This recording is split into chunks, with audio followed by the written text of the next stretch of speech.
We Do Biz. 3 minutes Un expert. Un conseil. Sur We Do Biz. 3 minutes, un conseil, un expert, c'est tout de suite sur We Do Biz où j'ai le plaisir de retrouver Éric Bonnet. Bonjour. Bonjour. Éric Bonnet, vous êtes président d'Axo, une société spécialisée dans la direction financière en temps partagé, également associé au cabinet Axone Expertise Comptable. Aujourd'hui, on va parler de l'entreprise humaniste. Alors, une très belle chose qui aurait malgré tout aussi des limites, donc il faut en parler. Vous proposez d'ailleurs une chronique intitulée L'entreprise humaniste, oui, l'anarchie, non. Qu'entendez-vous par là ? L'entreprise humaniste, c'est un terme qu'on entend de plus en plus aujourd'hui, mais derrière ça, il n'y a pas un modèle clairement établi. Il y a quelques ouvrages qui font référence, théoriques, qui sont extrêmement bien faits, mais au-delà de ça, il y a le quotidien de l'entreprise et le management, en fait, qu'il faut avoir au quotidien pour le chef d'entreprise. Et ça, c'est une toute autre histoire. Alors, c'est quoi finalement l'entreprise humaniste aujourd'hui ou l'entreprise humaniste idéale ? Ça répond à des bases qui sont extrêmement vertueuses. Ça, c'est indéniable et c'est ce vers quoi il faut tendre. C'est quoi ? C'est la reconnaissance de l'individu et de ses compétences. Parce qu'il y a beaucoup de salariés aujourd'hui qui se plaignent encore. Le fait que ce n'est pas tant financier ou autre, c'est qu'il manque de reconnaissance. Donc, travailler en collaboration, avoir un management participatif, c'est très vrai.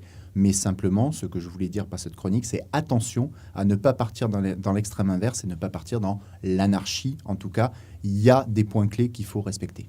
Alors ça arrive comment l'anarchie ? L'anarchie, au départ, on crée sa boîte, tout se passe bien, on est 2, 3, 4, ça va. Mais si on ne pose pas des bases tout de suite, demain, on va grossir, et tant mieux pour tout le monde, on va être 10, 15, 20 personnes dans la société. Si ces bases-là ne sont pas posées, c'est fini. Parce que le salarié ne va pas réussir à trouver sa place, ne va pas réussir à se reconnaître dans l'entreprise avec tous les risques économiques, sociaux et autres que ça peut suggérer. Alors c'est quoi la posture du dirigeant d'entreprise dans l'entreprise humaniste ? C'est un référent, c'est un exemple. Ça, j'y tiens beaucoup, vous le savez. La valeur d'exemple du manager, ça c'est quelque chose qui pour moi est primordial. Le manager doit être le premier véhicule des valeurs de l'entreprise. Ne serait-ce que dans une entreprise humaniste, quand on recrute, la première chose à évoquer avec un candidat, ce sont ses valeurs. Si les valeurs ne sont pas communes dès le départ, l'entreprise ne s'y retrouvera pas, mais je vais presque faire exprès. Avant tout et surtout, le salarié sera malheureux. Même s'il est bien payé, ce n'est pas la question. Ce n'est pas le salaire qui fait le bien-être au travail. Et Dieu sait que c'est juridique et autres maintenant.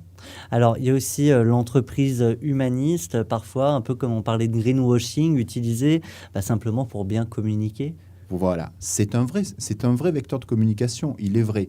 Par contre, attention, on a quelques exemples en tête, bien sûr que je ne nommerai pas, d'entreprises qui ont connu un vrai succès dès les premiers temps, qui ont par exemple levé des fonds, donc ils se sont retrouvés avec des moyens financiers conséquents, mais le vecteur de communication ne doit pas être inversé, c'est-à-dire que parce qu'on a beaucoup d'argent en trésorerie pendant un moment donné, forcément on est moins enclin à faire attention à ces choses-là, mais attention, parce que déjà, il faut rester humble, bien sûr, il faut poser un cadre, il ne faut pas poser un cadre extrêmement sévère, il faut poser un cadre minimaliste, mais extrêmement rigoureux pour pouvoir travailler dans de bonnes conditions. Il y a une hiérarchie, il y a des règles simples que les premiers à appliquer, ce sont les managers, et après, les salariés vont s'y reconnaître.